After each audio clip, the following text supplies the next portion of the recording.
Halo, di sini kita akan belajar dasar-dasar editing untuk pembuatan film pendek naratif. Buat kalian yang belum tahu editing itu apa sih? Editing itu adalah sebuah proses di mana semua materi yang udah kita dapatkan pada saat proses syuting dirangkaikan menjadi satu rangkaian cerita yang utuh, berkesinambungan dari awal sampai akhir, dan yang terutama bisa mengantarkan message atau pesan tertentu kepada penonton. Buat kalian yang punya laptop atau komputer, sebetulnya hal tersebut udah cukup. Tinggal diinstal aplikasi editingnya. Nah, aplikasi editing itu sendiri ada berbagai macam. Tapi yang terpenting adalah bagaimana sang editor menggunakan aplikasi tersebut untuk bisa menjalankan tugasnya dengan optimal. Dalam menyiapkan spesifikasi peralatan editing, itu ada beberapa hal yang kalian harus perhatikan. Pertama, memori atau RAM yang terdapat pada laptop atau komputer kalian itu minimum harus 8 GB. Graphic card juga memegang peranan yang sangat penting. Apapun laptop atau komputer yang kalian pakai, usahakan untuk memiliki graphic card dengan spesifikasi yang canggih. Karena dalam hal editing, kita memproses data berupa video, di mana hal tersebut itu biasanya akan sangat menggerus kerja dari komputer atau laptop itu sendiri. Media penyimpanan data hasil syuting itu biasanya berupa hard disk, yaitu hard disk yang terpisah dari laptop atau komputer yang kalian pakai pada saat proses editing. Kenapa ini menjadi krusial? Karena jika terjadi apa-apa pada data tersebut, sedangkan misalnya data tersebut ditaruhnya di hard disk internal dari laptop atau komputer kalian, maka data-data tersebut tentu akan sangat sulit untuk ditarik keluar. Sementara kalau datanya itu ditaruh di hard disk eksternal, lalu kemudian misalnya laptop kalian rusak atau komputer kalian ngadat, maka data-data tersebut akan bisa tetap aman untuk dilanjutkan proses editingnya di perangkat yang lain. Dalam membedah sebuah skenario, biasanya editor itu membaginya ke dalam dua hal. Yang pertama itu adalah aspek kreatif, yang kedua itu adalah aspek teknis. Aspek kreatif itu biasanya meliputi hal-hal berupa alur atau plot cerita dan juga karakter-karakter yang terdapat dalam cerita tersebut. Aspek teknis itu biasanya terkait dengan kebutuhan apa aja sih yang diperlukan untuk bisa menjalankan proses editing tersebut. Dari mulai perangkat kerasnya, perangkat lunaknya seperti apa.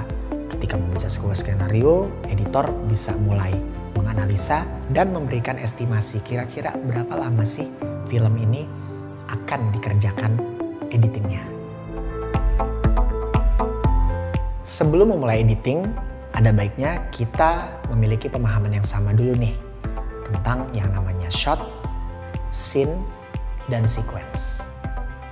Shot adalah proses pengambilan gambar dari mulai ketika tombol rekam kamera ditekan sampai dilepas. Scene adalah rangkaian shot-shot yang membentuk satu kegiatan tertentu.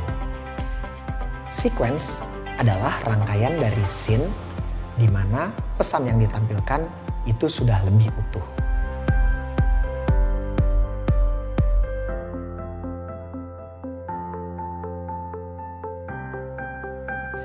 Pada saat proses syuting, sang editor sebetulnya sudah bisa memulai pekerjaannya secara paralel.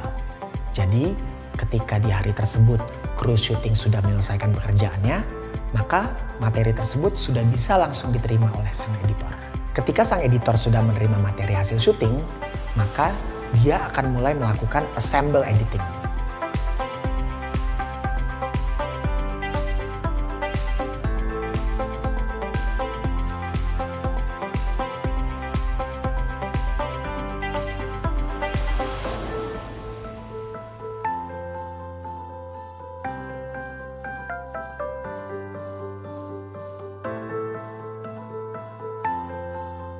Assemble editing ini adalah proses di mana sang editor mulai merangkaikan gambar-gambar yang ada menjadi satu rangkaian struktur cerita yang utuh, berkesinambungan dari awal sampai akhir. Hasil dari assemble editing ini disebut dengan rough cut. Kenapa sih disebut dengan istilah rough cut? Karena secara struktur sebetulnya jalan ceritanya itu sudah terangkai dengan utuh. Akan tetapi transisi antar gambar atau potongan antar gambar itu masih dirasa kasar dan masih perlu untuk diperhalus.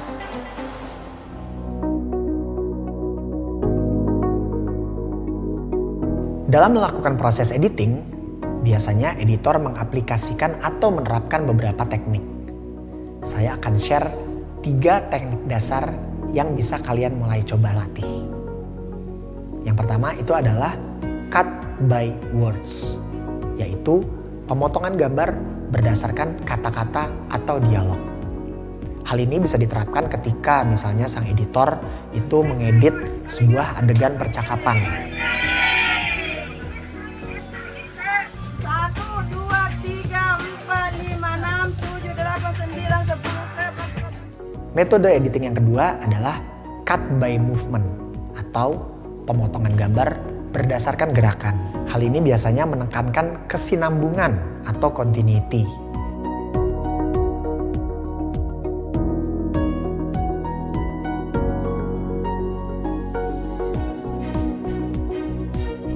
Metode editing yang ketiga itu adalah cut by beat, yaitu proses pemotongan gambar berdasarkan birama atau ketukan dari musik.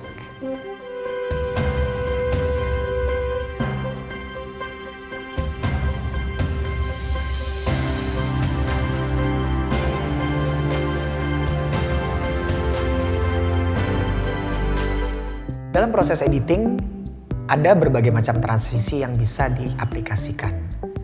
Transisi ini berfungsi untuk bisa memperhalus potongan atau alur dari cerita yang hendak disampaikan. Jenis-jenis transisi itu sendiri ada berbagai macam. Ada yang berupa dissolve, ada yang berupa fade,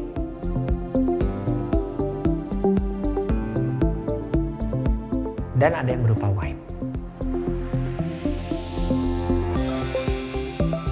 Dalam mengaplikasikan transisi, penting untuk seorang editor agar memahami atau menyadari motivasi atau alasan kenapa transisi tersebut dipergunakan. Karena jika tidak, maka transisi tersebut jadinya akan sia-sia dan pesan yang hendak disampaikan akhirnya malah jadi tidak jelas. Ketika sang editor sudah menyelesaikan draft editingnya yang pertama, dia akan memberikannya kepada sang sutradara untuk di-preview. Editor ini lalu akan membuat draft baru yang berisi revisi atau input yang sudah diberikan oleh sang sutradara. Nah, ada tips penting nih dalam hal menyusun draft editing. Dari draft editing yang satu ke draft editing yang lain, biasakan untuk mengcopy atau menduplikat sekuen yang sedang kalian kerjakan. Ini menjadi penting karena kalian bisa memperoleh gambaran yang jelas serta perbandingan antar draft editing yang sudah dibuat oleh editor. Rough cut ini akan terus diproses oleh sang editor sampai kita mendapatkan apa yang disebut dengan istilah picture lock. Picture lock itu adalah sebuah proses di mana gambar yang disusun itu sudah dikunci dan tidak mengalami perubahan apa-apa lagi, sehingga siap untuk masuk ke tahapan selanjutnya, yaitu online editing. Dalam tahapan online editing, disinilah editor mulai menambahkan elemen-elemen yang lain dan memperbaiki kualitas dari audiovisual cerita itu sendiri agar bisa lebih proper untuk ditonton. Online editing itu sendiri biasanya terbagi menjadi beberapa tahap, seperti color grading, visual effect, motion graphics atau animasi, dan sound mixing. Color grading adalah tahapan di mana warna dari cerita atau dari film yang sedang diedit itu diperbaiki dan dipercantik agar baik itu secara estetik maupun secara teknis bisa dinikmati oleh mata penonton.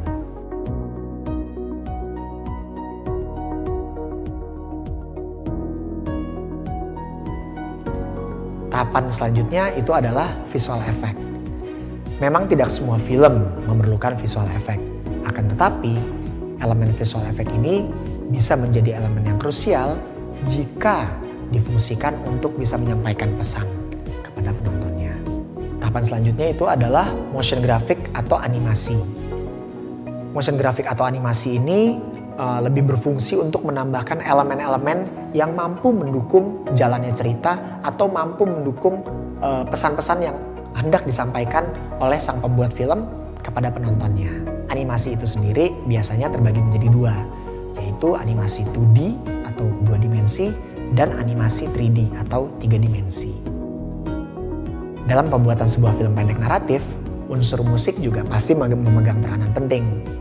Biasanya sang editor akan bekerja sama dengan seorang music composer atau dia akan membeli music track yang sudah ada dan dijual di pasaran. Ketika proses online editing sudah selesai, maka sang editor sudah bisa menyiapkan hasil editannya untuk bisa diekspor. Pastikan untuk mengecek kembali settingan ekspor yang ada. Ini penting agar film kalian dapat ditayangkan dalam berbagai format atau peralatan yang berbeda-beda. Demikian hal-hal mendasar yang perlu kalian perhatikan pada saat mengedit film pendek naratif. Teruslah berlatih agar kalian bisa mendapatkan kemampuan yang lebih baik serta menghasilkan karya-karya yang lebih baik.